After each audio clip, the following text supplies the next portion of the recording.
Gente, boa Boa noite noite. para todos que estão aqui. Queria agradecer muito a participação do professor Marcelo, professor Carlos, professora Rosângela, professor Roberto e o professor Marcelo também está aqui com a gente acompanhando nossa aula de hoje. Queria agradecer muito a todos os alunos que estão aqui presentes com a gente, principalmente hoje, né, que fica aí gravado no calendário certinho, como o dia do professor e para fins de comemorações específicas, né? Sempre bom lembrar que a gente que é professor não tem nada mais valioso do que estar perto dos alunos, né? E agora, infelizmente, com tudo isso que vem acontecendo, a gente esse ano não pôde estar próximos de vocês fisicamente falando, como nós somos acostumados a ser. Porém, a gente foi aí dando um jeitinho de tentar ficar em contato com vocês, tentar falar com vocês, tentar manter essa proximidade aí da maneira melhor possível. E hoje a gente está trazendo aqui para vocês uma aula diferente. A gente resolveu reunir todas as turmas do noturno, o pessoal do segundo e o pessoal do terceiro ano, assim como nós fizemos nos outros períodos também. A gente tem uma aula um pouco diferente nessa semana, né, que o calendário marca como semana de estudos intensivos. Nós trouxemos uma discussão um pouco diferente para vocês. E nós gostaríamos muito da participação de vocês, quem puder falar, quem puder aparecer, quem puder conversar com a gente. Hoje é uma troca de ideias mais abertas, claro, sempre com os fundamentos teóricos necessários, mas a gente está aqui para conversar. Uma ideia, um bate-papo mais aberto, mas que a gente pretende, como sempre, né, colaborar cada vez mais com o processo de aprendizagem de todos vocês. Hoje eu vou ficar só assistindo, a Tânia também está aqui, coordenadora, vamos ficar apenas de espectadores. Vou deixar vocês agora com os professores que estão encabeçando esse projeto todo. Vou pedir para que durante a fala dos professores todos permaneçam com os microfones abertos, e assim, conforme a gente for passando as palavras, vocês podem ir abrindo a fala de vocês, ou quem quiser interagir no chat também, fica à vontade, tá bom? Espero que todos aproveitem. Muito obrigado pela participação de vocês que estão aqui. Fechados, perdão. Fechado o microfone. Carlos, Marcelo, Rosângela, Marcelos, Roberto, Marcelo. seus.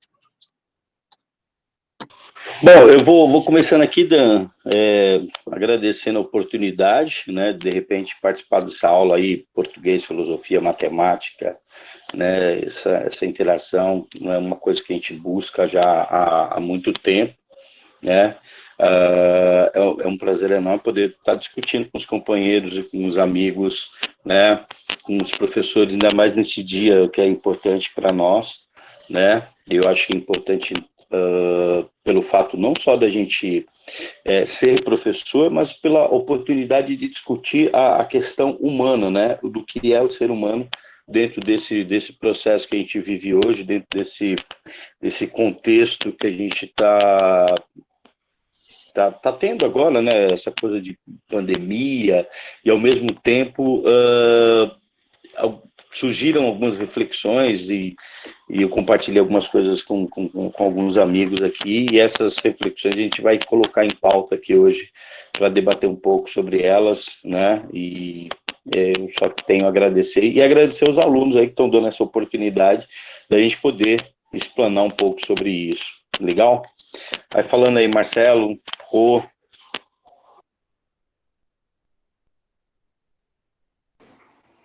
Bom, também quero deixar meu boa noite para todo mundo, agradecer a oportunidade, até porque hoje eu não estaria em aula, né, mas eu fiz questão de, quando surgiu a proposta, né, em conversas com o Carlos, principalmente, né, eu lembro de ter lido Santo Agostinho, em algum momento das Confissões, Santo Agostinho diz assim, né, não sei se vos devo encomiar ou invocar, né, e um tipo de proposta como essa da escola é uma proposta que invoca, né, que faz com que a gente fale dentro de si mesmo, né, que a gente se põe em questão. Então essa oportunidade não poderia ser perdida, até porque eu tenho experimentado com aqueles que têm participado das aulas uma experiência única, né, apesar de ter trabalhado com muito poucos alunos, mas aqueles com quem eu tenho trabalhado tem me dado um prazer imenso, porque eu trabalho em 3 escolas E em nenhuma delas eu tenho uma participação, por menor que seja na nossa, tão produtiva como eu tenho com vocês. Vocês realmente estão de parabéns, né? No sentido de levar uma proposta como essa, né? Num momento como esse, eu lembro de que quando o Carlos falou sobre isso comigo, o que me veio à mente foi 2018, né? Eu lembro que assim que saiu o resultado da apuração das eleições, minha esposa ficou muito irritada, né? Muito nervosa. Enquanto o povo estourava rojões, ela xingando aqui, eu falei, não é o momento de ficar nervoso. É o momento da gente tentar entender o que aconteceu, como aconteceu, por que aconteceu. E quando a escola veio com a proposta da desumanização em tempo de pandemia, a gente tem que tentar entender, né? Aqui eu tenho amigos historiadores, sociólogos, artistas, né? Das ciências da natureza e das linguagens, que eu acredito, no momento posterior, vão conseguir, né? Nós vamos conseguir ver de fora desse buraco qual é o tamanho desse buraco, como ele nos desumanizou e também, né? Como ele criou oportunidades para que nós fizéssemos esse tipo de interação. Então, para mim, está sendo um privilégio poder trabalhar esse tema com vocês.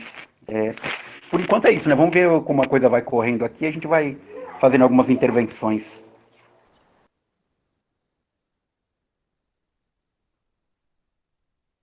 Tem uma frase do Pequeno Príncipe que é assim, era uma pessoa entre 100 mil outras, né? Mas eu fiz dela um amigo e ela tornou-se única. Não é bem assim a escrita, mas o teor é. E a partir disso a gente entra numa reflexão, né? Até que ponto a gente pode ser desumanizado pelas circunstâncias? Então, quais circunstâncias têm esse poder? Se a gente tem tanto amor para dar e a gente desenvolve empatia em todas as circunstâncias, o que teria o poder de nos desumanizar? E aí, o que tem a dizer nossos alunos? A ganância, professora, é uma coisa que tem muito poder para desumanizar as pessoas, eu acredito. Acho que as pessoas às vezes ficam tão cegas querendo ter dinheiro ou poder que esquecem que no final todo mundo é ser humano e vai para o mesmo lugar, né? A alienação também é algo que desumaniza demais. O preconceito também. Acho que a falta de empatia também.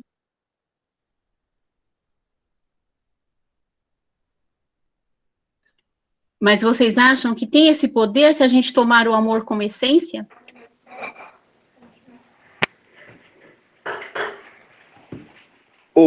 Prof, eu queria, aproveitando já que a galera tocou nesses pontos, até a gente começou discutindo algumas coisas aqui antes do início da aula, mas eu queria puxar, aí, eu não sei se o Dan tem, a ideia vamos começar lá pelo Renascimento, cara, porque para Da Vinci, o homem vitruviano, né, aquele homem que está dentro do círculo, aquilo é a imagem do ser humano, aquele é o ser humano, certo? Aquele é o homem perfeito, né?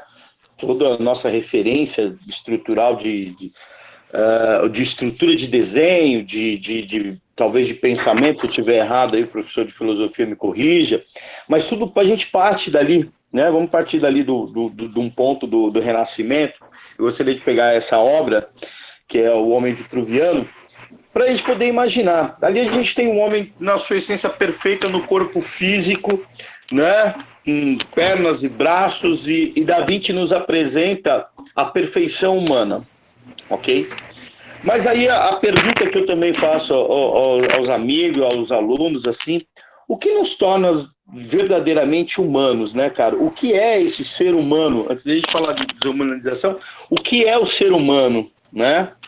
O que nos torna humano? Quem somos nós, na verdade, né? Nesse contexto, para a gente poder chegar num ponto e falar assim, eu estou sendo desumanizado. Mas, primeiramente, a gente entender o que nós somos. Quem sou eu dentro desse globo, desse universo? Eu sou simplesmente aquele desenho do homem vitruviano, da imagem de Da Vinci, a perfeição, no qual eu me igualo a Deus, né? né? Porque o ser humano, naquele momento ali, ele se iguala a Deus, né? Ele se coloca diante do Todo-Poderoso e fala, olha, eu sou a sua semelhança, eu sou igual a você, tá vendo aqui, olha, né? Na pintura de Michelangelo, né? Ele traz esse ponto. E eu gostaria de começar por aí. Quem somos nós? Afinal de contas, quem somos nós dentro desse universo, né? E o que estamos fazendo, né? E aí?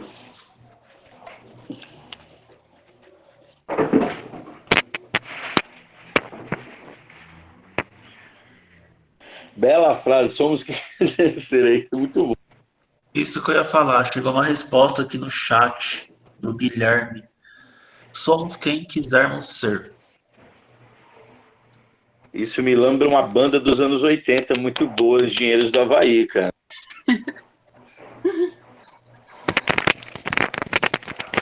Com essa frase, somos quem quisermos ser, a gente pode levar para um lado, até que eu postei um textinho sobre o Nietzsche, né? E o Nietzsche, na história do pensamento ocidental, é considerado um irracionalista, né? Por que irracionalista? Porque se a gente pega a história da filosofia do século, sei lá, IV a.C., até pelo menos o começo do século XIX, a gente tem aquela construção teórica que a gente vai chamar de racionalismo, né?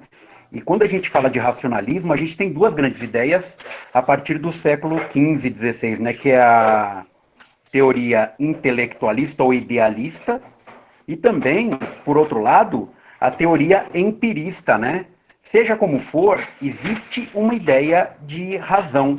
E essa ideia de razão orienta o homem. Só que, para falar um pouquinho desse somos quem quisermos ser, talvez seria interessante tentar, antes de falar do Nietzsche, falar lá do Aristóteles e também de como Aristóteles é percebido na Idade Média. Aristóteles dizia o seguinte, né? Isso eu falei com os meninos do terceiro ano. No ser humano, a razão é finita e a vontade é infinita. Qual é o trabalho, então, da filosofia? É, de um certo modo, controlar as vontades, as paixões, para dar rumo à razão. Então, a filosofia, lá no seu nascimento, lá com Platão e Aristóteles, vai tentar encabrestar a vontade humana e tentar desenvolver a razão. Quando isso chega na Idade Média, e aí foi aquele textinho do Spinoza que eu tentei colocar, né, eles tentam ver as paixões, os afetos humanos como vícios, como defeitos, como imperfeições, né? E aí a filosofia vai, de um certo modo, a filosofia ocidental, né, guiada pelo cristianismo, desenvolver uma ideia de razão, segundo a qual, né, quanto mais eu mato o meu corpo, mais eu salvo a minha alma. Bom, aí chega lá no século XIX, um filósofo chamado Arthur Schopenhauer escreve um livro chamado O Mundo como Vontade e Representação. E lá no Mundo como Vontade e Representação, ele vai dar, pela primeira vez lá na história do pensamento ocidental, um lugar de fala para as vontades, né? Quando ele fala o mundo como vontade, né, a vontade ganha um estatuto de cidadania dentro da história da filosofia. Ele parte ali do Kant, né? Quando Kant falava assim, as coisas em si, ninguém tem acesso. Nós temos acesso aos múltiplos fenômenos que se voltam para nós. O que é a coisa em si? É um X absoluto. É um enigma. Cada um de nós percebe a mesma coisa de um modo muito particular, segundo Kant, né? E isso não quer dizer que está certo ou está errado o modo de qualquer um de nós. E o exemplo que eu uso com ele geralmente é o seguinte, né? 3 pessoas, por exemplo, veem a mesma coisa, uma montanha. O que é a montanha para cada um desses observadores? Um turista, um pintor de quadros e um empresário. Para o turista, o que é a montanha? A montanha é uma paisagem, mais ou menos alegre, segundo os seus afetos. Ele vai ver a avó, que sei lá, ele não vê há 15 anos, e de repente bate nele uma alegria muito grande. Ou ele está indo ver a avó, que não vê há tanto tempo, e que acaba de falecer. Um arrependimento, uma tristeza muito grande. E para o empresário, o que seria essa montanha? Um meio de obter recursos? A montanha pode conter algum recurso mineral? Eu posso fazer ali uma instância turística? E para o pintor de quadros?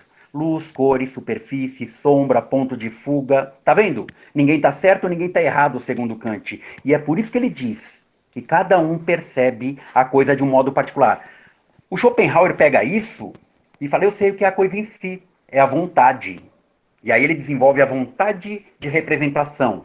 O Nietzsche escreve um livro chamado Schopenhauer como Educador. Porque Schopenhauer coloca a vontade como algo que, de algum modo, possui sim alguma relevância, alguma importância, só que para o Schopenhauer era a vontade de representação. O que é essa vontade de representação? Ô, prof, então nós podemos dizer que o ser humano ele tá formado em razões, emoções e vontades? Para o Schopenhauer, sim. E para o Spinoza também, que eu coloquei, mas volta lá para a tendência ou para a tradição racionalista. Para Aristóteles, para Platão, para Descartes, Pascal, Leibniz, não. Você tem que controlar isso aí em você. Essa é a sua parte irracional. Acho que é até interessante esse tema que a gente pegou por conta disso. Quando você falou, né, pô, eu me lembro de quando eu fui prestar o vestibular. Apareceram 3 textos, né, um do Freud, um poema do Carlos Drummond de Andrade e também um textinho do John Dewey. E os 3 textos falavam da mesma coisa. Quanto de si você representa ou se representa no mundo em que você vive. Eu, na época, fiquei em parafuso, porque eu falei, poxa, será que eu sou eu mesmo? Será que eu não sou um resultado de toda a minha formação, de toda a minha educação profissional, familiar, religiosa? Será que eu não estou só correspondendo mecanicamente àquilo que fizeram comigo? E é isso que o Nietzsche e o Schopenhauer começam a colocar em questão, quando eles falam que a vontade é importante. Para o Schopenhauer, vontade de representação, que é a vontade de entender, né? De abstrair. Ele faz uma hierarquia das artes. Que ele vai da arte mais concreta, no caso dele a arquitetura, né, do Schopenhauer, até a arte mais sublime, que ele fala que é a música, né? Nesse ponto, desculpa te cortar aí, mas nesse ponto, prof, eu vou muito, eu acabo, me vem uma ideia aqui, a ideia do espelho, né? Quem sou eu na verdade, ou se eu simplesmente sou uma imagem projetada da sociedade nesse espelho, né, cara? Logo, então, eu não tenho uma existência. Logo, eu não tenho um eu. Eu sou simplesmente reflexo daquilo que me foi colocado numa infância, numa adolescência, e o que eu me vejo hoje, né, cara? Como eu cheguei nesse ponto? Então, na verdade, eu posso ser simplesmente um espelho daquilo que outros queriam que eu fosse. Sei lá, de repente o Carlos poderia falar, nossa, se você se visse num gráfico, né? Você é um ponto, nesse momento você é esse ponto. Mas e daqui a 15 minutos, o que você vai ser? Ou como quando a gente fala com os meninos lá de Heráclito, né? Somos e não somos, né? Ninguém entra 2 vezes no mesmo rio, né? A cada instante você está mudando. Aristóteles já falava isso, né? Ser em ato, ser em potência, né? Quando você percebe o que é ser em potência, você percebe o quê? Que você está mudando a cada instante, assim como o próprio rio, né? Você está sujeito a uma série de informações que vão, de um certo modo, modificar em maior ou menor escala o seu próprio ser, né? E aí, talvez, né, já que você falou de existência, o Sartre, né? O ser humano está condenado à liberdade, que eu falo com eles, né? E essa liberdade é radical, né? Não escolher é escolher. Quando eu digo para eles, né, o exemplo que eu dou em sala de aula, né? Eu não gosto de matemática, eu não gosto de química, eu não gosto de física. Eu estou no 3º ano, né? E você me pergunta, o que você quer fazer, Marcelão? Eu falo, pô, eu quero fazer engenharia. Eu quero fazer mecatrônica. Pô, mas você já disse que não gosta de matemática, química, física. O que você vai enfiar o nariz ali? Tá vendo? Você escolhe um projeto de ser. E não escolher, de um certo modo, é se situar num campo de escolhas. Isso é Sartre, né? Isso é viver radicalmente a existência, de um certo modo, né? E aí, Dan, E cadê o povo aí, Dan? Falando aí, lê pra nós aí, Dan. Eu vou ler os comentários que tem aqui, Marcelo e Carlos, vocês pontuam em cima desses 4 comentários que nós temos aqui. O Guilherme, dando continuidade àquele primeiro comentário que ele havia feito, né, os somos quem quisermos ser, ele complementou. Não podemos ter uma ideia de viver em um certo padrão. Nenhum ser humano é igual um ao outro. Todos temos ideias, planos e pensamentos diferentes. Basta a nossa própria força do querer para sermos quem quisermos ser. Na sequência, a Duda colocou: acho que o que nos torna humanos, principalmente, são nossos sentimentos, nosso desejo de liberdade. Na sequência, 2 comentários da Giovana. Ela escreve: acho que o que nos torna mais humanos é em questão de não pensarmos só em nós mesmos. O egoísmo não nos deixa. O egoísmo não deixa ser menos humanos, não nos deixa ser menos humanos. E ela colocou ainda: isso que as pessoas se sentem perdidas, vemos como projetam a gente. O que vocês podem pontuar em cima dessas falas ainda? Nossa, é muita coisa, né, cara? Muita coisa. A primeira fala é muito louca, né, cara? Eu não lembro o nome do jovem, né? Eu acho que é o Guilherme, né? Eu achei muito legal, cara, ele falar, por exemplo, da ideia, né? Que era por onde eu queria ter começado as coisas, né? Começar com o Platão, que o Platão, ele fala assim, que a ideia da coisa é mais real que a própria coisa, né? Antes mesmo de eu dizer, sei lá, ter uma impressão sensível de um computador, de um celular ou de uma arma, a ideia da arma já me vem à mente, ou do computador ou do celular. Então as ideias são mais reais do que as coisas. Por que isso? Porque lá no século V a.C., lá o Parmênides e o Pitágoras, eles imaginavam que tudo eram números ou tudo se dava pelo princípio de identidade, né? Lá na filosofia do Parmênides, é preciso dizer o ser, o não ser não é. E ele está combatendo aquela ideia que eu estava falando com o Carlos agora há pouco, do Heráclito, né? As coisas são e não são, mudam e não mudam. Então, no mundo natural, no mundo físico, para o Platão, fazendo essa leitura do Heráclito para o Parmênides, para o Pitágoras, a gente tem o quê? O não ser. E eles criam essa ideia, né? Ideia, eidos, em grego, quer dizer o quê? Uma imagem mental. Se eu digo aqui bicicleta, avião, você tem uma imagem mental dessa coisa. E para o Platão isso é o que é de mais real. Porque mesmo que o avião, a bicicleta física, se deteriore, se estrague, venha a não existir mais, eu posso fazer tantas quantas eu quiser a partir do momento que eu tenho essa imagem mental. Ponto. E essa questão da ideia também vai subjugar, do ponto de vista da filosofia platônica, o nosso próprio corpo, nossos próprios afetos, que foi algo que alguém trouxe aí também, né? Lembra lá de novo, né, da filosofia aristotélica platônica, assimilada pelo cristianismo.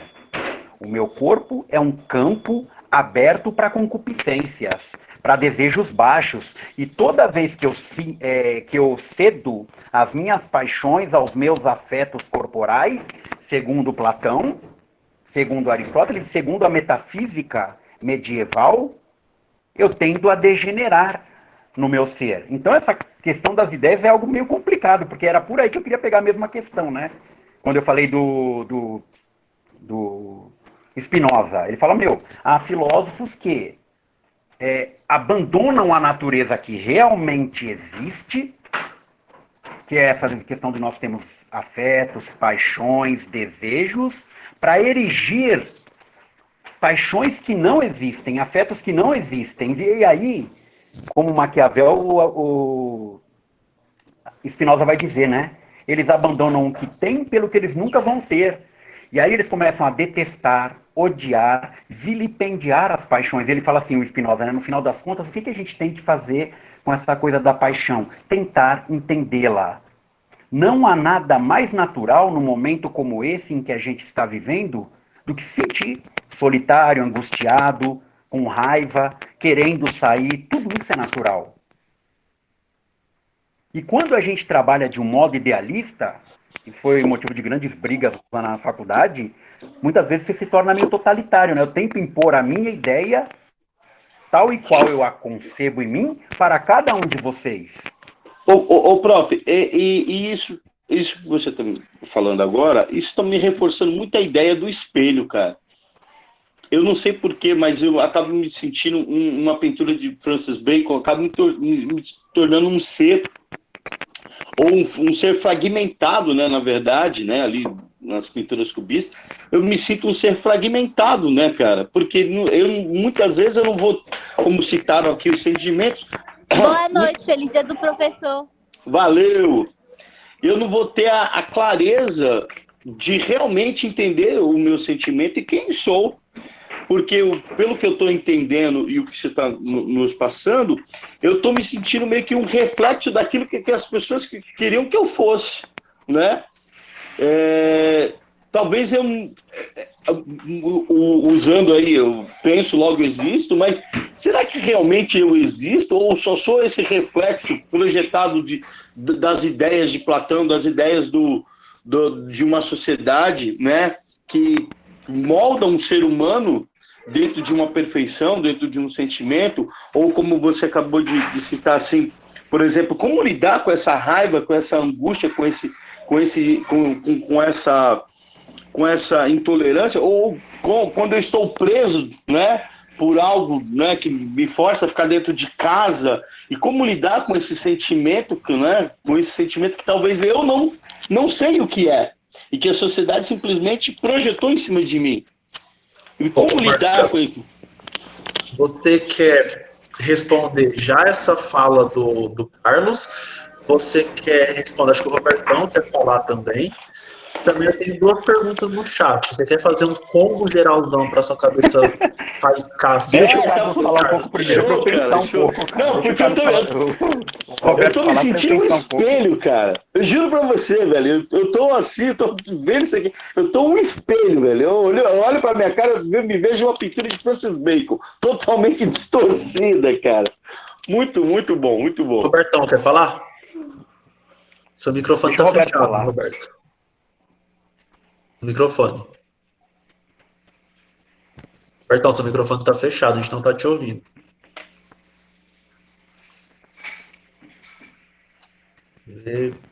Foi? Abriu? Agora beleza? Foi. Então, abriu.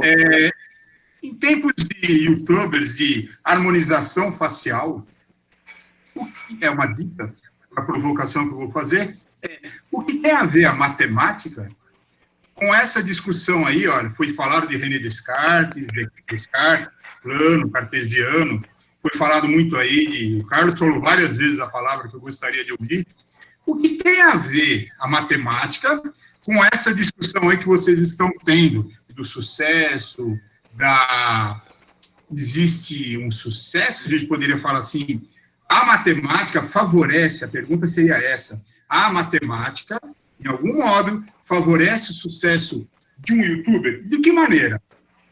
Mas uma dica seria, imagina o Cerveró, aquele cara da Petrobras, lembra? Né? Ele tinha um problema facial. Agora, essa é a dica. Agora, imagina um youtuber que vocês conhecem, lá um Felipe Neto, um cara bonitinho e tal. Agora, o que a matemática tem a ver com isso hoje?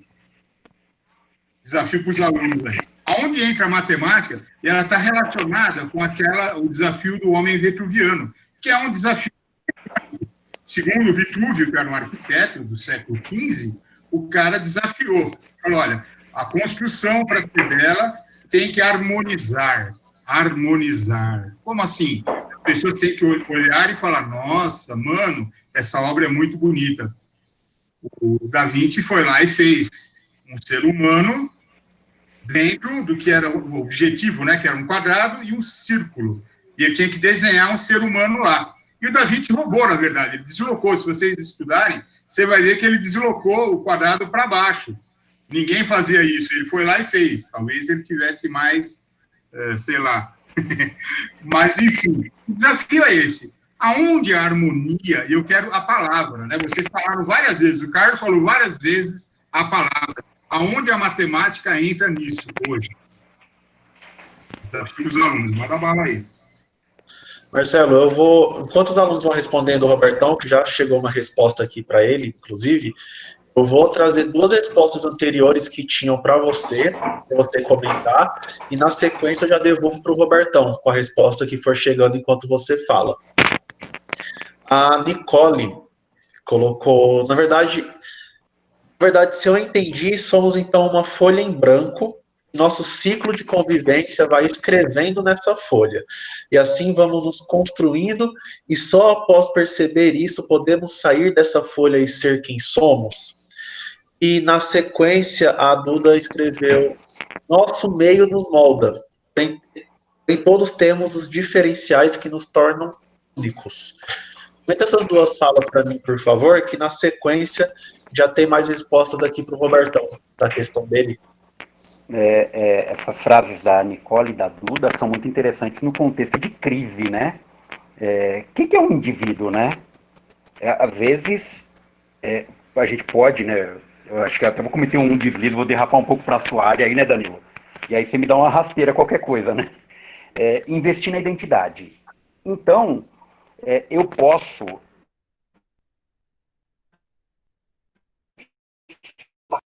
ser machista, homofóbico, racista, inclusive eu posso ser muito feliz com isso, posso me divertir, zombando da desgraça alheia ou perseguindo as pessoas, né, enfim, fazendo juízos mais ou menos injustos, né, posso ter lá meu dinheiro, me dá muito bem na vida, sem nunca me analisar. Mas a palavra crise em grego quer dizer local de encontrar ouro. Quando a gente está em crise, principalmente em crise com os nossos valores, aí como elas disseram, né, uma citando inclusive abertamente o John Locke, né, a questão da folha em branca, né, da tábula rasa, poxa, será que então eu sou eu mesmo? Será que realmente eu sou responsável pelas minhas escolhas, pelos meus atos? Antes de nós começarmos aqui a aula, enfim, né, eu lembro de ter questionado sobre o que tinha sido a palestra da tarde. Alguém falou que foi sobre o racismo estrutural, né? E falando sobre racismo, uma coisa interessante é que a palavra raça, assim como razão, vem do latim, né, radix. E antes mesmo de eu ser um racista, eu tenho um argumento que eu acho justo para perseguir determinada pessoa. E muitas vezes, quando eu falo, vamos questionar a nossa educação, um livrinho de um outro francês chamado André Comte Sponville, que eu acho sensacional, o Pequeno Tratado das Grandes Virtudes. E ele começa esse Pequeno Tratado das Grandes Virtudes questionando o seguinte, né, ele começa lá falando da polidez. Ele fala assim, a polidez é uma virtude de aparência. Sendo ela uma virtude de aparência, podemos considerá-la realmente uma virtude? Ele vem com a pergunta, naquela questão maldita, né? Um racista, um nazista, um machista polido é um melhor racista, machista, nazista, ou será que é pior? Volto para o Nietzsche, quando ele fala que a vontade é interessante, mesmo que ela seja irracional. Eu, por exemplo, sou um racista mal educado. E você percebe imediatamente que eu sou esse racista, esse machista. Então você tem como se precaver contra mim. Agora, e se eu for polido? Será que essa educação, esse verniz, não atrapalha o entendimento e o enfrentamento da própria questão? E se eu não consigo, mais do que isso, enfrentar essa crise da minha formação ou da minha deformação? Essa é uma primeira tentativa de resposta, né? Eu prefiro mais perturbar do que responder, né? Acho que eu sempre brinco com eles em sala de aula, né? Quem dá a resposta geralmente bem são os professores de matemática e de ciências, né? A gente, nas humanas, a gente perturba mais do que responde, né? A gente confunde mais, né, se a aula funcionou, do que necessariamente responde. É bem por aí mesmo, a gente confunde mais do que responde. É bem por aí. Aproveitando que a gente falou de respostas, e aí, Robertão, eu vi que você está... O pessoal já falou algumas coisas aí, o que você tem a dizer? Não, estou cutucando a molecada, eles estão respondendo, mas não é o que eu quero ouvir. Na verdade, eu quero que eles falem o que o Carlos já falou. Ele falou várias vezes. É uma ferramenta, é uma característica de um objeto, e isso leva a uma provocação. Eu quero que alguém coloque a resposta correta aí. O que leva, por exemplo, uma pessoa a ser considerada bela? Isso gera sucesso no YouTube. Vamos lá, Ricardo. É isso aí. Retomando a ideia do Belo, retomando a ideia do Belo, o olhar e a beleza está nos olhos de quem vê, né? Segundo a arte, né? No modelo que a gente tem, a beleza vai estar no olhar de quem vê. Segundo o que a gente entende artisticamente, é como o meu nobre, o Marcelo falou, né, cara? Muitas vezes não você... é natural. Não. A beleza, ela tem a palavra que eu quero e ela é significativa pelos animais. Há mais chance, por exemplo, em determinado passarinho ter mais sucesso em reproduzir com a fêmea por conta dessa... Roberto. Você falou, Carlos, a beleza não está nos olhos. Nossos olhos são, como é que chama? Treinados para achar uma coisa bonita ou feia, de acordo com essa característica matemática. Roberto, isso teria a ver com a pareidolia? Não. É só aluno. Com aquela questão da busca de padrões que o homem encontra na natureza, tal, a questão das simetrias. Isso aí a gente volta. Agora, tem uma coisa interessante em cima do que o Carlos estava levantando, né? Por exemplo, quando a gente lê o Vitor Hugo no Corcunda de Notre Dame, qual que é a ideia ali? O belo é o que assusta. O belo é o que espanta, né? Isso você pega o Corcunda de Notre Dame e você tem a cigana, que é uma mulher belíssima, né? Que vai contra o que a gente está falando aqui, né? Que é a mulher bela, cigana, espanhola, né? Da cultura flamenga, que vai trair o Kunda, que é uma pessoa horrível, disforme e que, de um certo modo, desperta compaixão na gente, né? Então a gente vai para um outro lado também, né? Na questão do espanto, que já estava lá na metafísica do Aristóteles, né? Na verdade, nós temos a simetria mas a simetria é uma ferramenta matemática que é largamente utilizada para você conseguir definir uma pessoa ou como um Robertão, feio. Então, você tem que ter uma simetria. A simetria define a pessoa. Hoje existe até a técnica da harmonização, né, que os caras fazem o quê? Ele busca a simetria. A pessoa é bonita ou feia, dependendo da maneira como o rosto da pessoa foi construído. Isso é feito em agricultura, na verdade. Robertão, mas ainda mesmo assim, com toda essa...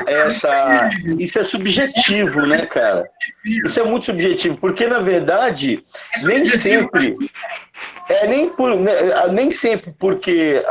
Pelo menos dentro do campo da arte, porque a gente enxerga os dois lados perfeitos, como, por exemplo, a pintura do Homem Vitruviano, ou a imagem de Michelangelo pintando a Capela Sistina, e a gente olha aquilo dali e fala assim, nossa, isso é belo, mas nem sempre a gente o considera belo, né? Muito está dentro da construção do que é o ser humano. Eu, por exemplo, eu sou admirador da pintura de Michelangelo, admiro, mas amo de paixão a desconstrução de quem? De Picasso. O belo está na desconstrução de Pablo Picasso. E lá não tem uma simetria. Você tem que desconstruir os seus parâmetros, né? O que você aceita normalmente como belo. No Renascimento ou no Classicismo, nós tínhamos, então, a figura do ser humano belo. Ninguém desenhava, vem falar que alguém desenhava um gordão lá, que nem eu lá, falei, tia, já tem estátua do gordão lá na Grécia? Não. Então, porque eles tinham um culto ao que é belo, naturalmente belo. A matemática é uma coisa natural, tá? Não é uma coisa imposta, não é uma coisa que você tem que parar e pensar. A matemática, ela funciona. Ok? Então, eu vou ficar quieto. E aí, Marcelo?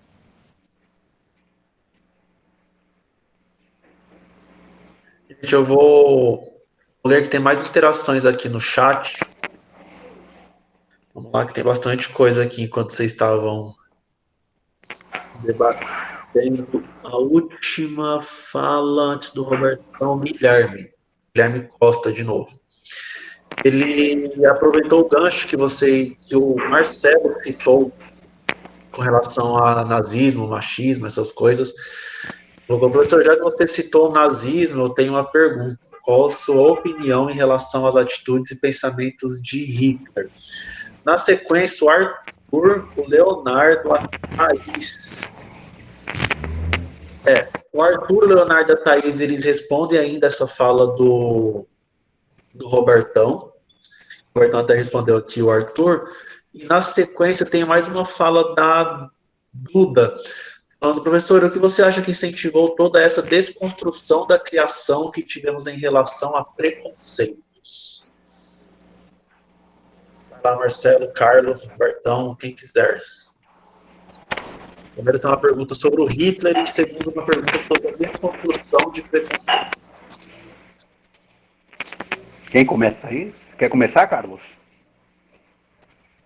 Olha, cara, o que eu posso dizer é que é meio complexo, cara. Mas se você, por exemplo, Hitler, ele traz uma ideia de beleza, por exemplo. Né? Dentro da arte, Hitler planta uma beleza. Porque se você for analisar, ele chega em Paris, ao invés de destruir, ele faz o que com Paris? Ele aguarda, ele coloca no bolso. Ele guarda as obras e coloca todas as obras dos pintores alemães. Ele entende beleza dessa forma. Né? Veja só como a beleza passa a ser muito subjetiva ao olhar daquele que acredita na sua beleza. Né? Então, dentro desse parâmetro, você vai dizer assim, nossa, professor, parece que o senhor está defendendo o Hitler. Não estou defendendo o Hitler, mas eu quero que a gente chame bem atenção para esse ponto. Ele poderia ter acabado totalmente com Paris. Ele poderia ter destruído Paris inteira. E naquele filme, esqueci agora, como é que chama? Ajuda aí, Marcelão. Desconstrução, como é que é? Teoria da desconstrução, uma coisa assim, mais ou menos, se eu não me engano o nome do filme. Mostra isso, ele desfilando em carro aberto, né, em Paris. Então, para Hitler, aquela beleza... E qual é esse conceito? Como é que ele chega a isso, né, cara? Ele acredita na beleza, quer dizer, na beleza do ideal dele. Né? A outra pergunta, o que era, Dan? Era uma pergunta referente à opinião sobre os ideais e o pensamento do Hitler, e a outra pergunta referente à desconstrução dos preconceitos, dos padrões preconcebidos. Eu acho que, na verdade, trazendo, aí eu puxo o gancho para a arte, cara, o homem, ele busca a razão dentro do espelho. Eu acho que quando a gente chega ali nesse processo, no início do século XX, né, bem ali no começo, onde vai nascer esse processo da desconstrução, a partir da pintura do nosso amigo doido, que cortou a orelha, me fugiu a cabeça agora, Van Gogh. Do Van Gogh, né? Você já começa, na pincelada de Van Gogh, você já começa a ver essa desconstrução do próprio eu, né? Da desconstrução do ser. Picasso reforça isso, né? Você vai ter Picabia também fazendo isso, você vai ter o cubismo reforçando essa maneira. E uma coisa que me veio agora à mente é o questionamento que Duchamp nos impõe, né? Quando ele chega e fala assim, olha, afinal de contas, nós olhamos as coisas, nos admiramos com as coisas, entendemos a beleza dessa forma, mas afinal de contas, e esse copo aqui? O que ele nos oferece? Né? O que o objeto nos oferece? E o ser humano, o que ele nos oferece, então? O que ele vai nos oferecer? Quem é você? O que você oferece? Isso vai dentro do ready-made, lá do processo de construção do ready-made, né, do cavalo de pau. E aí eu deixo para o Marcelo ir complementando. Eu acho que essas ideias vêm se desconstruindo ao longo do tempo. O homem vem tentando se afastar desse espelho. Por isso é que a gente vai ter esse processo de desconstrução, né, cara? A gente não quer mais ser aquele super-homem, né? Talvez idealizado por muitos, mas a gente quer tentar encontrar essa raiz, esse ser que está aqui por dentro. Por isso eu acredito muito nesse processo da desconstrução num primeiro momento. E você falou também que no início do século XX, né, a questão da desconstrução bate com o período do modernismo, pré-modernismo, a Semana da Arte Moderna, em que criou-se aquela ruptura com tudo que tinha-se como perfeição trazido da Grécia, né, da Europa, Então, a questão da percepção passou a ser valorizada. Cada um teria uma percepção do que é belo. Aquele padrão europeu já foi criada uma ruptura com o modernismo, com a chegada do modernismo, né? Então, deixou de ter aquele padrão. Aí você passou a valorizar a percepção de arte de cada um, a percepção de literatura com Oswald de Andrade, Mário de Andrade, e assim por diante. Então, aí, a questão, Arthur fez uma pergunta aí sobre... Deixa eu ver se eu consigo achar aqui. Dentro disso daí, vai ao encontro daquilo que o Marcelo falou. O homem na sua razão e na busca da sua própria identidade. Né? Aquilo, o encontro com a sua identidade. Até então não existe identidade pra gente, né, cara? Nós não temos identidade. Aí, o Marcelão, vem essa ideia de que eu estava falando para você do espelho, né, cara? Lá atrás, a gente é só simplesmente um espelho do que a Europa quer que a gente seja. Exatamente. Né? Nesse momento, tinha um padrão. E aí a gente vem para poder romper com isso. Mas aí eu volto a pergunta novamente na filosofia. Cara, nós não somos simplesmente um espelho, um produto, uma reprodução daquilo que a sociedade nos coloca, cara? De um certo modo, Jacques Lacan fala isso, né? O ser humano é uma cebola, né? Você corta a cebola, o que você vê? Camadas, né? De novo, aquela questão da formação, né? E alguns pesquisadores, por exemplo, John Dewey, vai falar assim, do 0 aos 3 anos, o ser humano só faz imitar, né? Ele vai imitando tudo que ele vê no meio. E, segundo John Dewey e até mesmo o Lacan, em nenhum momento da vida o ser humano aprende tanto quanto do 0 aos 3 anos, nesse processo de imitar, de saber espelhar o que está no meio, mas, de novo, a gente tem que entrar nessa crise. Só o que o Danilo levantou a questão do Hitler, né? E é sempre polêmico falar de Hitler, né? Eu, particularmente, tenho, como boa parte das pessoas da minha formação, uma visão muito ruim sobre o Hitler, né? E tudo bem, ele de um certo modo poupa algumas coisas e outras ele não tem a menor tolerância, né? Mas quando eu penso sobre Hitler, me vem muito à mente a questão do como ele usa a ciência com fins altamente destrutivos, né? Por exemplo, quando os caras da escola de Frankfurt falam assim, mas para que serviu toda a ciência produzida do século XIX até o século XX? Campo de concentração, armas de extermínio em massa, sei lá, 20 milhões de pessoas mortas ali na Europa, fora judeu e outras coisas, né? Ou esse advento da ciência na mão de Hitler? Ô, Marcelão, né? e aí por exemplo, quando... Isso tá na beleza, né, quando dele, você fala, cara, por exemplo, tá você falou de Picasso, dele, né? Cara. Um quadro que nem Guernica. É isso que eu digo, ele impõe uma beleza, ele acredita num padrão de beleza. Ele impõe isso a partir da ciência, cara. Uma ideia, né? Uma ideia. Ele acreditava numa ideia, Ele né? estabelece esse critério de beleza, porque ele acredita que é uma raça superior. Olha só como, num certo momento, a beleza passa a ser perigosa. Passa a ser muito subjetiva e muito perigosa. Não é? Um dos primeiros livros que eu li depois da eleição de 2018 é de um psicanalista alemão chamado Erich Fromm, né? Um livro maravilhoso, sensacional, sabe? Eu acho que eu cheguei a comentar com você e com o Roberto em ATPC aí na escola, né? É O Medo à Liberdade. E aí o Erich Fromm tenta tirar como foi possível que os alemães seguissem os ideais de Hitler. Aí ele forma uma ideia de que o que é um homem médio. Um homem médio, e alguém falou isso aqui no começo da nossa aula, né? É uma pessoa sem empatia. De repente eu sou inserido num modelo de sociedade, numa ideia de sociedade a partir do consumo, a partir da prática de certos valores, de certos princípios. E entre essas práticas, por exemplo, tá de achar que a mulher é inferior, que o negro é inferior, que o comunista, o cigano, a testemunha de Jeová é inferior. E eu vou aplicar e praticar essa ideia da forma mais radical possível. Só que quando o Erich Fromm começa a escrever esse livro, ele vai lá para o século XV.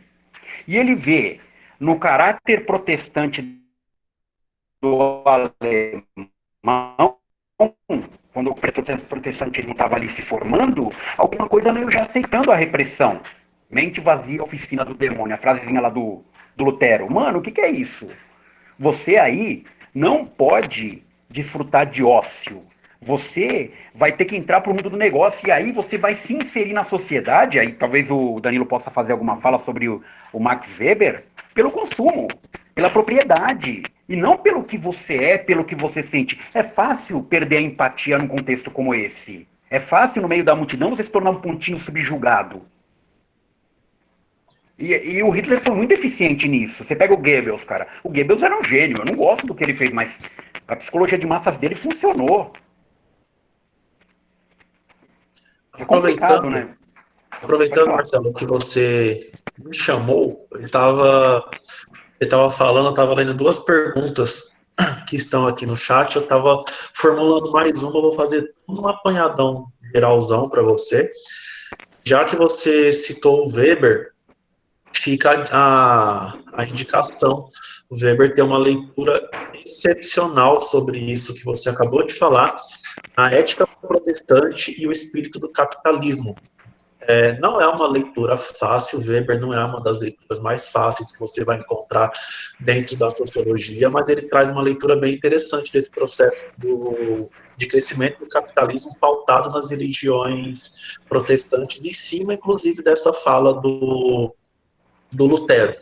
O que eu queria trazer para você? Eu vou dar uma contextualizada. Se eu for muito longe, vocês me segurem, por favor, tá? A gente começou aqui, nós estamos numa discussão ainda muito grande para definirmos o ser, para definirmos o indivíduo. A gente já viu que esse primeiro ponto, que é o ponto inicial da nossa conversa, já é um ponto muito crítico. É um momento que já leva uma discussão bem prolongada. Estou até com a colinha aqui do lado. Nós chamamos os alunos para conversarmos sobre a desumanização da civilização em tempos de pandemia, mas a gente está brigando ainda para definir esse ser. E eu quero que a gente continue brigando para definir esse ser. Por isso que eu vou colocar mais lenha na fogueira agora, para definir o ser de novo. Esse Danilo é ótimo, cara. Para quem me conhece, os poucos que tiveram aula aqui comigo sabem que eu sou um sociólogo marxista, não nego, não tenho medo de assumir que sou um sociólogo marxista, porque por enquanto isso ainda não é crime no Brasil. Mas eu preciso concordar com um outro sociólogo que não me agrada, mas quem sou eu para questioná-lo, é o Emile Durkheim, que ele é o cara que transformou a sociologia numa disciplina acadêmica, inclusive, sem o Emile Durkheim eu não estaria aqui hoje. Então, valeu, Durkheim. Mas, enfim, ele traz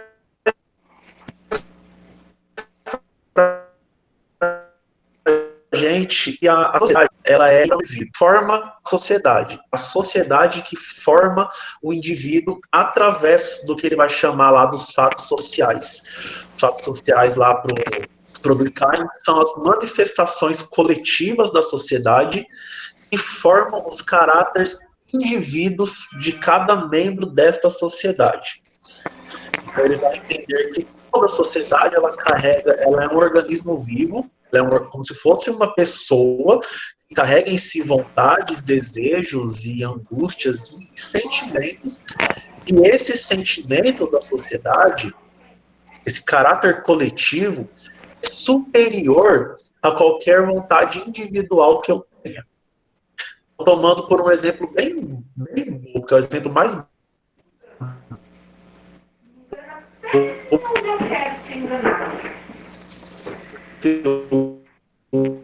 Travou. Eu nem sei, travou. Eu travei. Travou. Manda aí de novo, Dan. Estão me ouvindo agora? Durkheim ele vai trazer então que a sociedade ela tem essas vontades superiores às manifestações individuais, que é o que ele vai chamar de fato social. Então, por exemplo, o fato social ele não é uma lei, o fato social ele não está escrito. O fato social a gente vive esse fato social a todos os momentos. Então, por exemplo, não há nada, é um exemplo bem bobo mesmo, não há nada, legalmente falando, que impeça o professor homem, por exemplo, ou homem, não nem ser o professor, o homem X, de sair na rua com vestido. Tipo, tá calor hoje, quero tomar um vento, e vou de vestido. Não tem nada que o impeça de fazer isso. O caráter coletivo, a manifestação coletiva da sociedade impede que ele faça isso. Porque a manifestação coletiva da nossa sociedade determina um padrão de vestimenta, o homem calça, a mulher saia, e por aí vai. Não sei se eu estou me fazendo entender nesse primeiro ponto. Mas o Durkheim ele vai trazer assim, esses fatos sociais, eles são dinâmicos, e se modificam com o passar do tempo. Eles vão se alterando conforme a sociedade vai caminhando. Então, por exemplo, você tem... Hoje eu vejo... Temos um país, legalmente falando, um Estado laico, que não tem religião oficial, mas que há 20 anos atrás, nós tínhamos uma predominância católica muito grande dentro do país.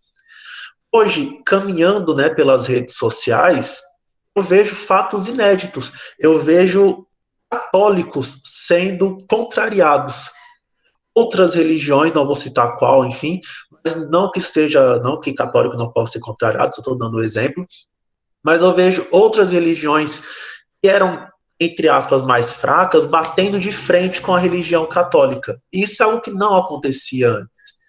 Porque o caráter coletivo da sociedade, ele vai se modificando, ele vai caminhando.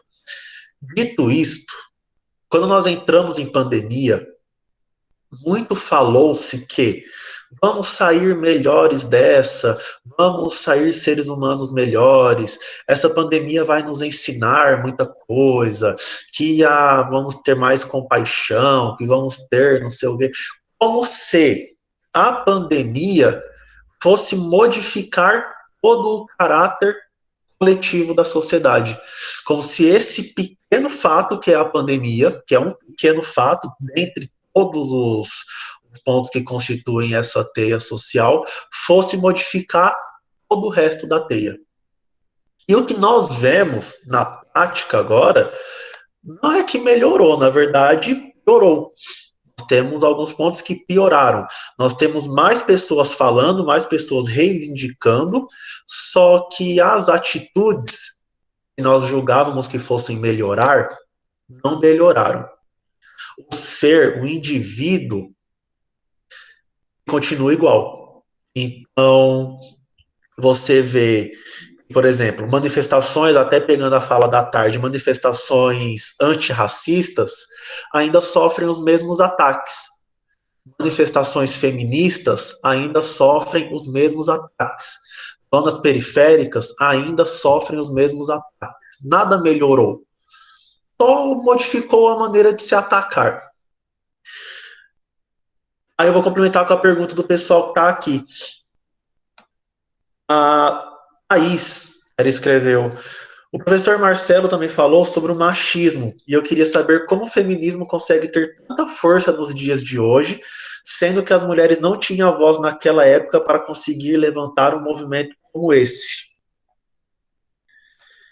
O Arthur, não sei se é válido comentar, mas um dos padrões que acontece agora com essa coisa de um feminismo distorcido pela sociedade. Muitas vezes não sabe a diferença entre feminismo e feminismo, o que acaba gerando um caos e uma distorção generalizada. Então, dada essa volta 3 vezes ao mundo, minha pergunta é, dentro desses movimentos, como por exemplo o movimento feminista ou o movimento negro, movimentos como um todo, dentro de toda essa ilusão que a gente criou que as coisas iriam melhorar, o indivíduo se modificou devido à pandemia. Opa, aí, fui longe, mas voltei. Marcelo, Carlos. Eu lembro de uma ocasião, estar num ATPC, eu, Carlos, a professora Mônica, né? E eu soltei uma proposição tanto quanto polêmica, né? A Mônica não gostou muito do que eu falei, rebateu, e a gente ficou dialogando, só que assim, né? Dentro de um espírito bastante, né? Cordial, né? Porque Foi a gente ótimo. pode divergir, né? Ótimo. Foi Assim, ótimo. A gente vive num contexto de afirmação de um tipo de pessoa nesse país.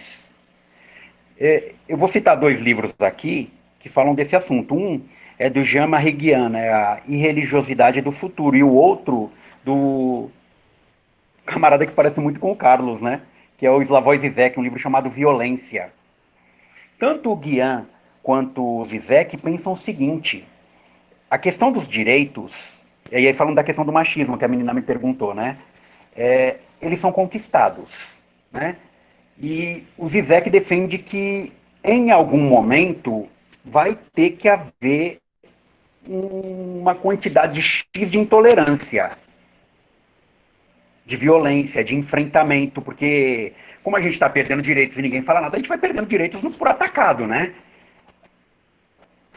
Ele imagina, por exemplo, o Zizek, que as mulheres, os negros, os homossexuais, em algum momento vão ter que se tornar intolerantes, assim como o grupo que está no poder hoje. Se você, por exemplo, ceninha de meme dessa semana, né? Tira a foto fazendo a minha, o presidente te dá né? Te laureia. Mas se você critica ele, quando você vai receber uma medalha, você é cerceado. Pô, como é que pode isso? As jogadoras de vôlei são perseguidas e os jogadores de futebol que o aplaudem são benquistos. Então, há um quê, como você falou aí, né, Danilo, dessa questão do fato social, né? Intolerância. Toda religião, aí já o Guian falando, né? Toda religião que se estabeleceu nesse planeta, de um certo modo, se estabeleceu aniquilando o que havia no espaço. E, inclusive, de modo intolerante. Lá no século XVII para o XVIII, o John Locke escreve lá a Carta sobre a Tolerância, né? Que inspira a Carta de Constituição dos Estados Unidos. Mas, por mais que isso tenha acontecido, e voltando à questão do ser, né? Nós ainda estamos aquém dos nossos direitos, das leis, da nossa civilização. Nós apenas consumimos, nós estamos nos inserindo no mundo da ciência, no mundo da arte, no mundo dos afetos de forma semi-educada. É muito comum, esse aí já vou falar de um outro camarada, né, que é um padre chamado Carbonneau. Ele fala assim: a gente fala muito em miséria. Só que quando a gente fala em miséria, geralmente o que vem à mente é a miséria material, porque ela é a mais evidente. Mas existem 2 outras grandes misérias, tão importantes quanto, ou mais importantes que a miséria material. Aí ele vai para a miséria afetiva. Eu sou um miserável afetivo. Eu, ao longo da minha construção enquanto ser humano, não me percebi acolhido nos meios em que eu estive, nos meus meios familiares, e também nos espaços em que eu frequentei, na igreja, na escola, no trabalho. Aí ele fala assim: para uma pessoa nessa situação, qualquer um serve. É muito comum que nós, num arrobo de conservadorismo, pedófilo tem que morrer, estuprador tem que apanhar, mas espera aí, tanto o estuprador quanto a vítima do estuprador são vítimas de um processo social. E aí ele vai para uma outra coisa. Quando ele fala assim, por exemplo, né? Existe a miséria de transcendência. E é um texto que muito professor de História e Sociologia usa, que eu acho muito bacana, que é do analfabeto político, né? O que é o analfabeto político? Às vezes eu converso com um aluno em sala de aula: poxa, você sai daqui de um 3º ano sem saber se é de direita, de esquerda, de centro, se é marxista, se é liberal, se é anarquista. Isso é muito triste. Então, se eu sou um analfabeto estético, científico, afetivo, olha o mundo em que eu estou. E que ser é esse que está julgando o espaço sem enfrentar nem um pouco de crise? Eu vou apenas reproduzir, me homogeneizar nas minhas reações ou nas minhas ações a todo instante? Será que o ser humano realmente possui liberdade? Antes de eu entrar na faculdade, em 96, 97, eu tinha costume de ir à PUC, tinha uma série de programas lá que chamava Diálogos Impertinentes. Uma ocasião, Estava no diálogo impertinente lá o Mário Sérgio Cortella, que mediava, né, o debate. Estava também o professor Celso Fernando Favaretto e ainda o professor Antônio Cândido, lá do Rio de Janeiro.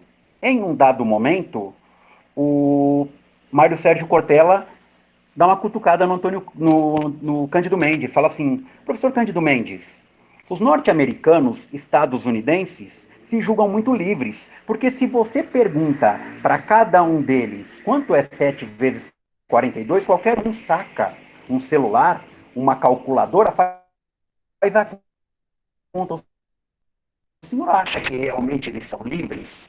E aí o professor Cândido Mendes dá uma gargalhada e fala: não, eles são pequenos centauros abaixo da calculadora. A parte que pensa, a parte que sente, não são mais eles. Então a gente está aqui.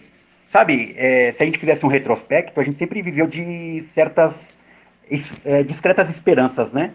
Por exemplo, inventaram a imprensa. Poxa, agora sim o ser humano vai portar o saber. Agora haverá civilização. O ser humano não gostou muito dessa ideia da leitura. Aí vem a radiodifusão. Agora sim o negócio anda. A gente vai ouvir boa música, vai ter notícia. Não. Veio a televisão. Estamos na internet. Até onde a gente vai andar, refém da tecnologia, a gente consome. Talvez seria um grande ponto para avaliar que seria.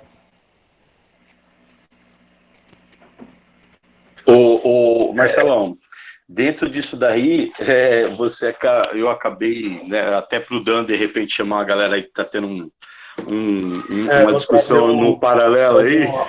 Um brinde do Marcelo aqui. Teve um brinde aí que foi um entendimento errado, mas isso me faz lembrar, também, vou pedir licença aqui pro Dan, porque está dentro da matéria dele, que é do Bauman, né? Vivemos em tempos líquidos, né? Nada é para durar, não é verdade?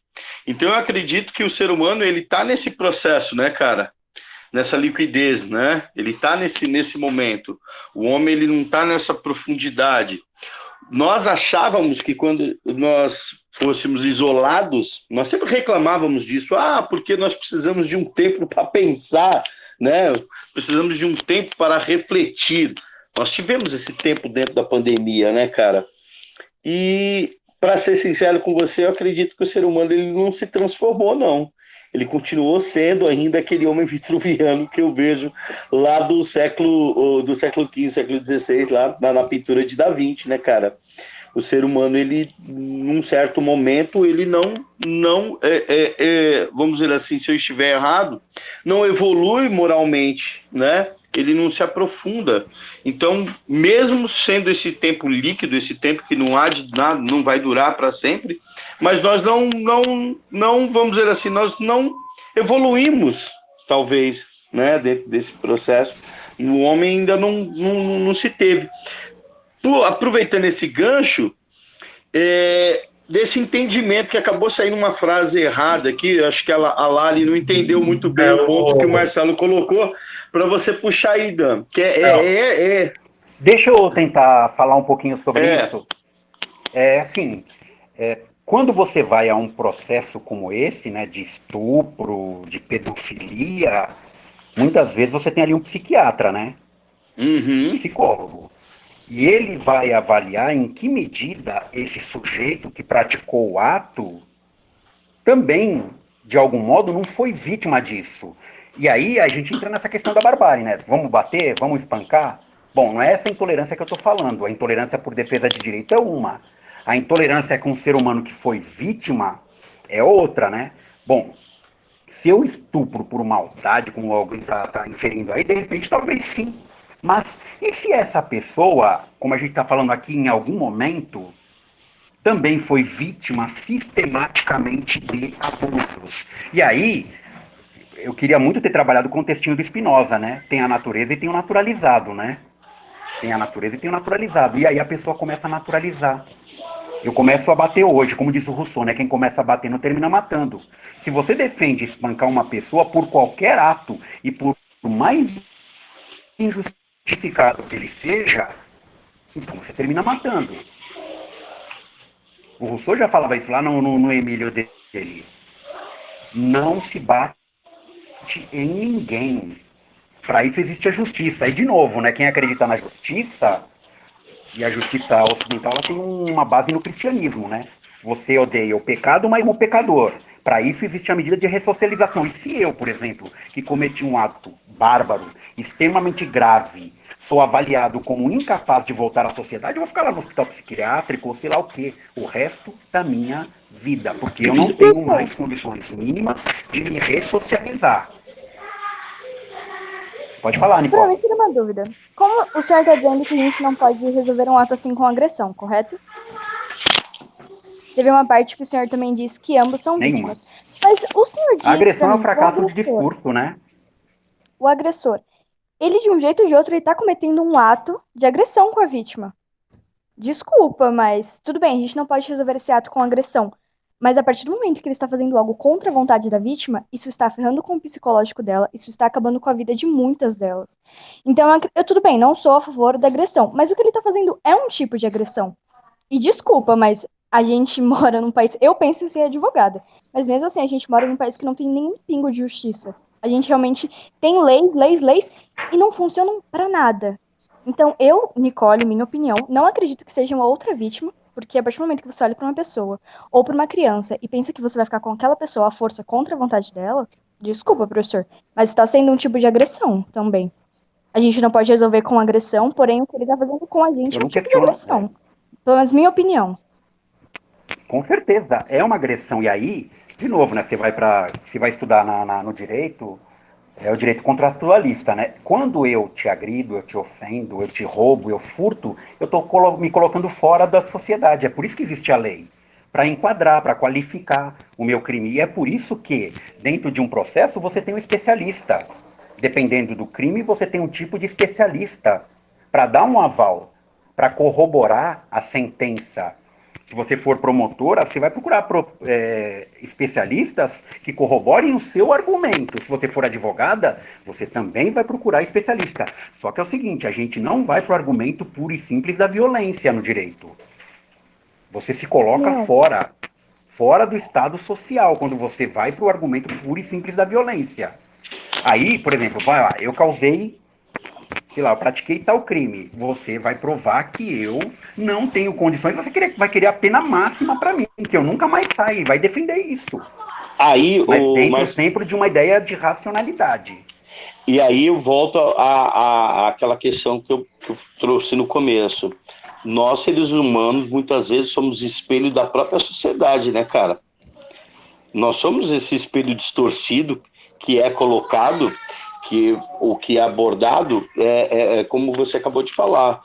Muitas vezes a pessoa ela não vai acreditar na lei, ela acha que agindo com a própria força, ela também está fazendo a diferença dela, quando na verdade ela se iguala àquela pessoa, né? Você está sendo reflexo daquilo que você está vendo ali. Então, volto a repetir, nós simplesmente quem somos?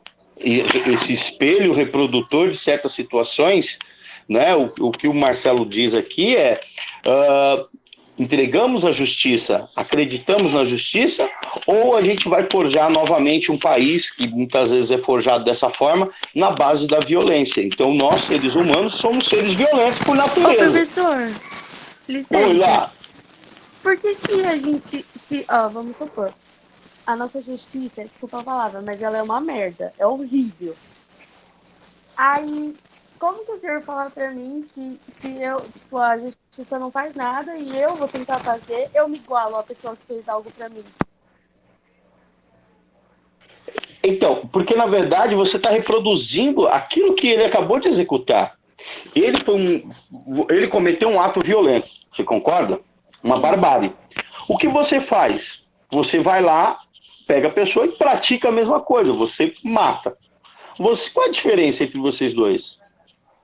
Você está fazendo a justiça? Não, tudo bem. Um adendo. Eu entendo que você não está fazendo a justiça. Tudo bem, essa parte é totalmente compreensível. Mas mesmo... Não é, não. Não, calma, Lare, se segura. Calma, gente, calma. É o que o professor acabou de falar, naturalizando, né, a situação ou natural da pessoa, né? Bora lá, prof, diz aí. Calma, professor, eu tô Só respirando aqui. jogar Tá, uma vamos lá. coisinha interessante aqui. Que, por exemplo, né, você pega lá o Descartes, né? O Descartes fala o seguinte, né? Quando dois homens brigam por uma coisa, é muito provável que um dos dois esteja enganado. Mas é muito mais provável que os dois estejam enganados. Porque se alguém tivesse razão, uma alteração de humor. O Santo Agostinho vai falar a mesma coisa. E quando a gente funda uma sociedade, baseia ela na questão do direito, por mais que a gente não concorde com certas leis, por mais que a gente não concorde, inclusive, com certa aplicação das leis, a gente está se pondo contra o Estado. Só que é o seguinte, né? Esse ano é 2020, né? A gente tem uma eleição. Poxa. Alô, travou. Qual que é a maior... Qual que é o significado de estar num processo eleitoral? Muitas vezes eu não devo discordar, de novo, né? Só violentamente. Me faço representar. E isso é fundamental no Estado de Direito, a questão da representação. Porque, por exemplo, a Nicole, que quer ser uma advogada, em algum momento ela vai ser representante de alguém. Representante por quê? Porque ela é advocatus, né? Ela fala por mim. Por quê? Porque ela tem o entendimento da lei, sei lá, civil, criminal, tributária. Ela está instrumentalizada, ela pode falar por mim. Se a gente começa desconfiando do Estado de Direito aqui, então vamos parar com tudo, né? Se a gente começa a desconfiar da razão, ou então vamos tentar mudar o processo por dentro. Que é uma outra ideia, né? Que é participar desse processo.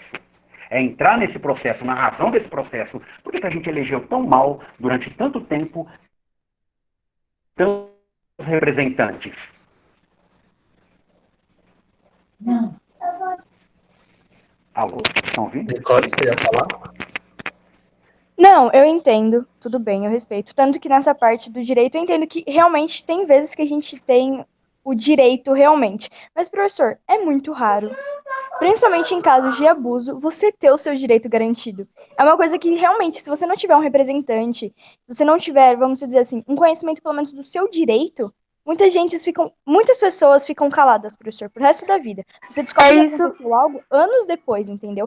Eu entendo que a agressão física, ela não é aceitável, mas mesmo assim, professor, em muitos momentos, eu acho que é uma solução para algumas pessoas, entendeu? Geralmente, quase nunca é feita a justiça correta. E aí a gente vai ficar quieta. Não. Vai ficar só, acontece aquilo, você só vai ficar olhando, que geralmente é o que fazem. É literalmente eu acho que eu prefiro mil vezes me igualar. A gente tem que tomar um certo cuidado com essas generalizações, né? Porque tira o Estado de Direito aqui, e o que acontece conosco, né? Principalmente com vocês que têm uma voz muito ativa, né? Nicole, Laria, eu lembro de ter conversado com vocês em sala de aula, né? E vocês queriam discutir, por exemplo, a questão da liberdade. Eu falei, Lari, calma, que no quarto bimestre a gente vai discutir isso, né? E discutir a liberdade, discutir o direito. Mas eu lembro que em algum momento aqui, nesse debate, nessa aula, a gente começou a falar um pouquinho do machismo, né? Agora imagina mulheres abrindo mão do direito nesse contexto em que nós estamos hoje. Por pior que seja esse Estado, existem leis positivas que garantem alguma coisa para vocês. E uma outra coisa complicada, né? O mundo, nesse século XXI, e desde o século XX já vem se constituindo assim, né? Saber é saber cada vez mais de cada vez menos. Por mais que eu tenha uma certa noção de certos direitos básicos e fundamentais, eu não conheço esse que domine plenamente todos os seus direitos. E aí, por exemplo, né, a Nicole que vai fazer um curso de direito. Em algum momento, ela vai se especializar em uma alçada do direito. E ela vai trabalhar como? Ela, sei lá, no direito civil, no direito criminal, no direito tributário. Se eu procurar a Nicole, que é formada em direito civil, e falar, Nicole, tem como você me atender com isso? Ela fala, qual que é a causa, Marcelo? Eu falo assim, ó, é que eu estou num litígio aqui por uma causa trabalhista. Ela vai pegar e me dar um cartão, por exemplo, da Laria, ó, eu não resolvo nada de causa trabalhista. Quem resolve é a minha amiga, que é a Laria, eu posso te indicar alguém. É assim o mundo em que a gente está vivendo. Algumas coisas nesse processo são irreversíveis. Eu não domino todos os princípios da ciência que está no meu mundo, assim como os do direito. A gente não conhece muito do inconsciente humano. Por que ele fala desse modo quando ele está em certa situação de pressão? E vocês... Tem psicólogo para criança, para velho, para distúrbio de trabalho, para tudo que a gente for procurar. Hoje tem um especialista, não existe mais o cara que mexe no carro inteiro, que nem era o Fusquinha lá nos anos 70, não. Você leva o seu carro lá de 2019, tem um especialista para cada componente eletrônico do seu carro. Agora, como é que o sujeito hoje consegue entender todas as engrenagens do mundo em que ele vive? É por isso que um autor que talvez você vai estudar lá na faculdade, Nicole, o John Rawls, na Teoria da Justiça, ele vai falar assim, existe um véu de ignorância no mundo em que nós vivemos. Ninguém tem acesso a tudo, todo mundo ignora muitas coisas. Então, volta para o que o Danilo estava falando, para o fato social, indo para uma questão da filosofia, o juízo de valor. Como é que eu faço juízo de valor sobre um fato que eu ignoro? É por isso que vocês têm que ser especialistas. Eu entendo o posicionamento do senhor também. Mas eu acredito que a gente tem que ser também um pouco realista, professor. Vamos falar realmente do que a gente tem aqui no Brasil. Se o senhor vai processar alguém que tem realmente um poder aquisitivo alto, ok? E ele tem influências grandes, o senhor não vai ganhar, professor. O senhor pode ter todos os argumentos do mundo, estar correto, ter advogados bons, inclusive, e o senhor não vai ganhar. Essa que é a realidade. Eu tenho total Até algum tempo atrás era possível, né? Até algum tempo atrás era possível, né, Danilo? Dizia-se que bem antigo isso na época o direito trabalhista era o único lugar onde o trabalhador ganhava alguma causa, né? Ganhava-se de empresas, inclusive, né? Mas com a retirada de direitos, até isso ficou meio complicado, né? E você que vai estudar história tem que, de repente, pegar essa coisa e como é que isso foi possível? Como é que chegamos até aqui? Quando eu falo de direito com os alunos, geralmente no segundo ano, eu pego o Fustel de Coulanges, que é um cara que escreveu um livro brilhante chamado A Cidade Antiga. E na Cidade Antiga ele mostra como foi formado o direito no mundo ocidental. E quando ele discute essa questão do... Pode falar, Danilo. Não, que eu vou ser o chato da história, igual fui o chato da história da tarde também. Sobre isso que você está pontuando, pelo que eu estou escutando a sua discussão com a Nicole, a Lari e o Carlos que estão aqui, acho que você está querendo pontuar assim, se eu estou na rua, estou andando aqui na minha quebrada tranquilo, vem o Carlos e me rouba. Aí eu fui lá e matei o Carlos, por exemplo. O que vai acontecer? Eu vou dobrar a esquina, vai vir outro cara e vai me roubar.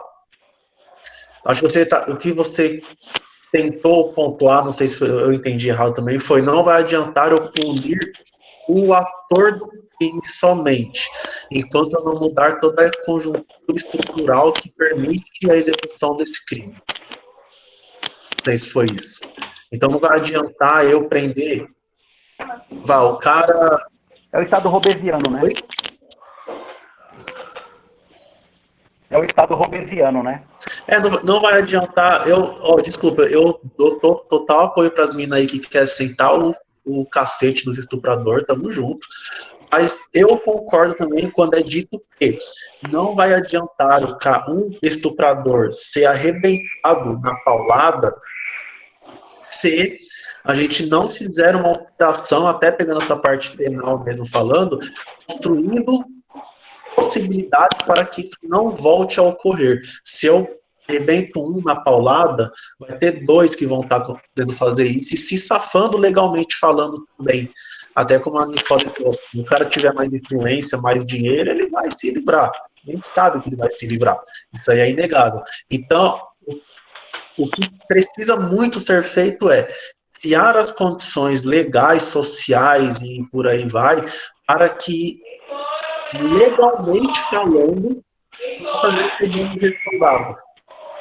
Mas eu entendo o ponto da Nicole também, viu? Ô Dan. Eu entendo. Não, a gente acaba entendendo por um certo lado, mas assim, novamente a gente tem na pauta a questão estruturante, né? Veja, na formação do ser humano, as complexidades dessa formação e as questões estruturantes aparecendo novamente, como a gente discutiu à tarde, né? Muitas vezes, porque muitas vezes a gente tem um indivíduo nesse ponto, a gente não só falando do estupro ou de qualquer outro, mas num certo momento dessa violência, a gente tem os nossos problemas estruturais, né? A gente vai se deparar muito, inclusive dentro dessa pandemia, o que está ocorrendo, o aumento de casos de violência doméstica, violência contra a mulher, mas aí entra nisso que o professor falou, cara. Se a gente for buscar na nossa estrutura social, na estrutura do nosso país, na estrutura, nas leis, a gente vai ver muitas vezes o que se favorece. Só que se a gente não acreditar também que isso pode se transformar, o que vai ser de nós daqui a algum tempo, não é verdade? E reforçando aquela ideia da tarde novamente, problemas estruturais, vemos aí, você pode falar melhor do que eu, que é muito bacana, a suposta favela, que hoje em dia a gente tem que chamar de comunidade, porque... Aqui é favela. Aí é favela, né, Dan? Bom, vai chamar de comunidade, porque hoje em dia você tem que adequar a palavra, o morador da comunidade, né? Então, assim, a gente vê essa crescente, essa violência. E aí, retomando todo esse contexto, será que nós, após essa pandemia, quando sairmos à rua, seremos mais violentos ou seremos mais passivos com o que vai acontecer? Porque quando você prende um cachorro numa corrente e você o solta, a tendência é que ele fique cada vez mais violento, não é verdade? Quando você prende um animal. Eu vou caminhar nossa discussão para o final. Eu vou só comentar uma coisa que me veio aqui na cabeça, pelo que você falou sobre ontem. Ontem nós... Vou fechar o microfone, tá? Ontem nós citamos o Mano Brown, a discussão da tarde, um videozinho bem curtinho do Mano Brown falando sobre racismo, sobre a questão do menino branco que se revoltava com a injustiça, né, que o povo negro sofria, enfim. Hoje eu vou avançar um pouquinho na linha do tempo e eu vou usar o Djonga. O Djonga, acho que a molecada que deve conhecer mais o Djonga do que o Mano Brown hoje em dia. Faltado ainda nisso que acabou rolando essa discussão agora final. O Djonga, ele tem duas músicas, né? A primeira que foi a que fez ele estourar aí nos 4 cantos do planeta, que é aquele refrão mais conhecido dele, que ele manda lá um sensação, sensacional, fogo, fogo dos racistas lá. E ele tem um outro refrão que eu acho bem emblemático também. Eu sou fã do Djonga. Que ele faz a seguinte, né, rima. Tem quem ache graça, eu não lembro se é exatamente assim que ele fala, mas ele cita algo: tem quem ache graça em zoar viado. Eu acho graça num racista baleado. Eu discordo. É o Danilo, né? Não discordo. Mas nada vai adiantar se nós tacarmos fogo em todos os racistas, se nós balearmos todos os racistas, se nós não mudarmos a estrutura do racismo. Porque enquanto a gente está tacando fogo em 2, tem 4 surgindo. Então, a gente precisa mudar as estruturas sociais que possibilitam a ascensão dessas problemáticas dentro do nosso contexto. Então, vai adiantar eu matar um racista? Eu vou acabar com o racismo matando todos os racistas que existem hoje? Vamos fazer uma fila e vamos sair matando racista. Vai adiantar? Isso vai acabar com o racismo? Isso não vai acabar com o racismo. Vou ficar triste se matar um monte de racista? Não vou ficar triste. Mas não vai acabar com o racismo. Então, mais ou menos acho que é essa ideia que o Marcelo permeou. Para a gente poder fazer o encerramento, que já estamos chegando na nossa reta final, nosso horário final, às 9, eu queria deixar a pergunta para vocês responderem e fazerem suas considerações finais. A pandemia, essa pandemia sem fim que nós estamos vivendo, nós passamos pelo pico, nós tivemos momentos críticos, não estamos no momento feliz da vida agora, até porque nós estamos vendo a Europa agora enfrentando a sua segunda onda, uma onda mais forte do que foi a primeira. Nós estamos vendo o Brasil há meses que está numa estabilidade de mortes, então nós tivemos um pico e lá nós ficamos, nós não conseguimos descer tanto desse pico. Nós vivemos aí nessa, vamos melhorar, tudo vai mudar, tudo vai acontecer, tudo isso vai passar, logo isso passa. Estamos caminhando aí para novembro já, dentro dessa pandemia que mudou tanto o nosso dia a dia, como, por exemplo, agora a gente não poder estar numa sala de aula. Mas a pergunta final para vocês é, a pandemia desumanizou as pessoas? Façam as considerações finais de vocês, por favor.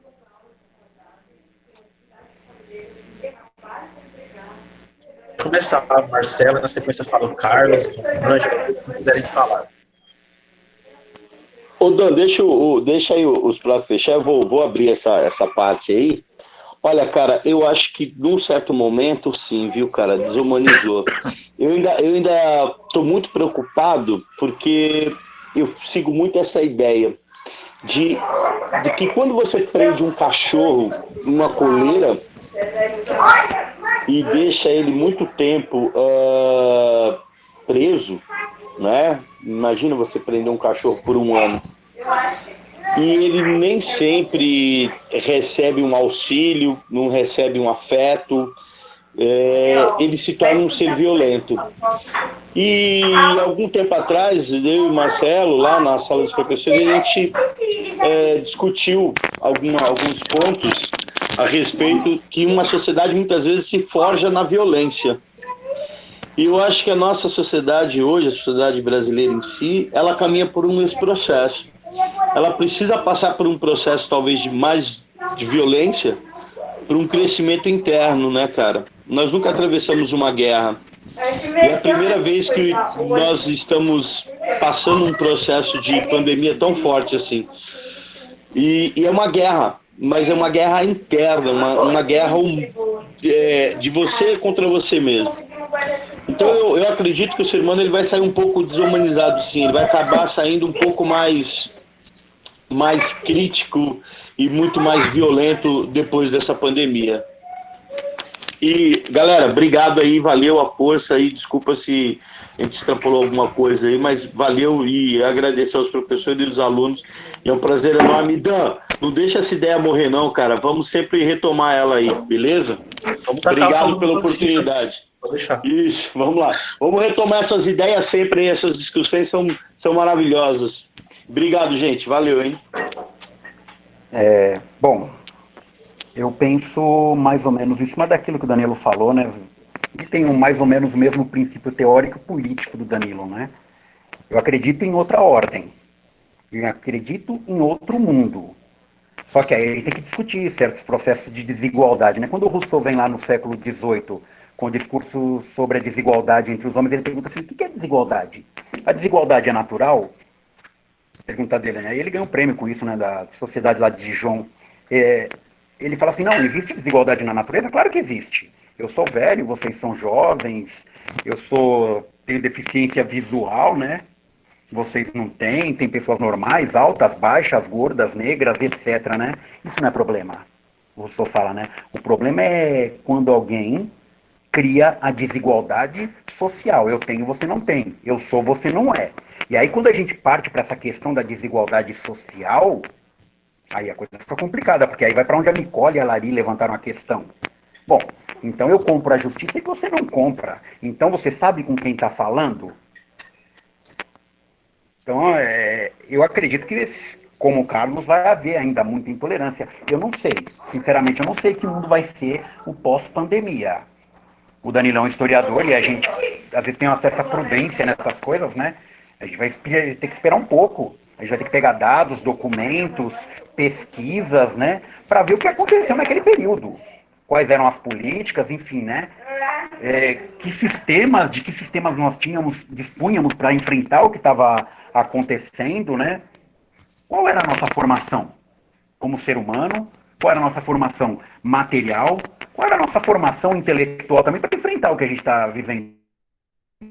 Porque minha esposa, vez por outra, ela vai lá para os jardins e ela fala, não tem ninguém na rua. Não tem ninguém na rua no jardim. Quem você vê na rua? É o porteiro, é a faxineira, é o motorista de ônibus. A classe média está dentro de casa. A classe média está se poupando, enquanto a gente aqui está se matando. Até porque, né? Sei lá, uma coisa meio rasa que eu vou falar aqui agora, né? Meio rasqueteira. Meu, a gente é um custo social, a gente é um peso social, a gente não é capital humano. Talvez seja interessante que alguns de nós, né, deixem de estar por aqui. Eu, Carlos, o Roberto, o Danilo, somos funcionários públicos. Nós somos um peso também para o Estado, né?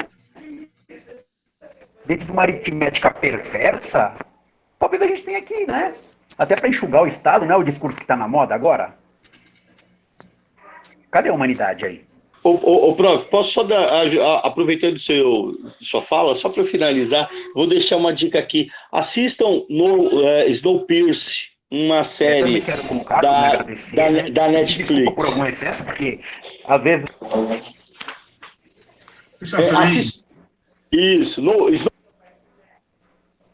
Outro, aproveitando a Netflix, o ensejo aí, né? O pessoal fala de mudança de estrutura de sociedade e tal. Vocês viram a importância aí da sociologia, filosofia, arte, que são verdadeiras vacinas contra a matemática. Mas que matemática? Do 1 mais 1? Não. A matemática que elege presidentes, a matemática que muda a sociedade, que faz vocês consumirem e, às vezes, faz vocês pensarem coisas que não são vocês que estão pensando, mas foi induzido através de um grande sistema de rede neural. Pessoas muito boas em matemática fazem isso. Então, hoje, você tem que pensar, parar, refletir e ser crítico. O caminho realmente é ali, a filosofia, é a sociologia, é você entender o porquê das coisas. Porque todos nós somos bombardeados o tempo inteiro por gente tentando vender coisas ou manipular, o que é pior, a nossa opinião, a nossa cabeça. Se manipula, uma lavagem cerebral. Cuidado, pessoal. É a matemática. Não tem como lutar contra isso. Pessoal, então, eu queria agora agradecer do fundo do meu coraçãozinho a presença de todos que estão aqui.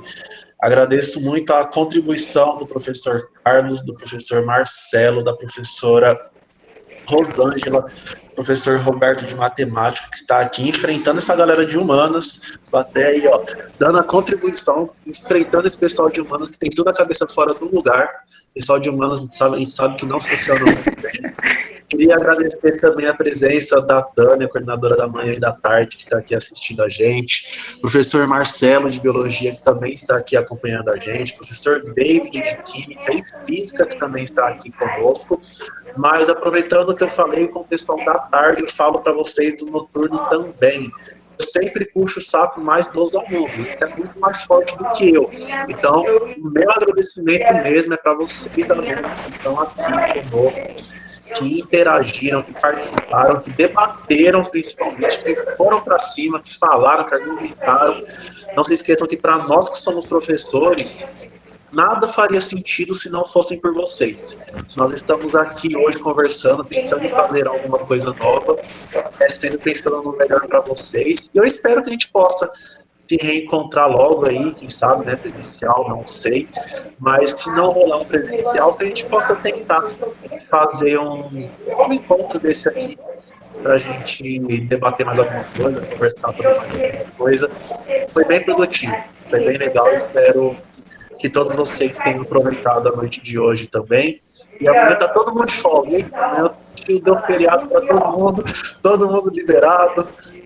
Espero que vocês tenham gostado, gente. Muito obrigado pela presença de vocês e pela participação de todos. Valeu. Tchau, tchau, tchau, tchau. Obrigado. Tchau, gente. Valeu. Tchau, tchau, pessoal. Obrigado. Valeu, obrigado. Boa noite para pela todos. Boa chance final de aí. semana.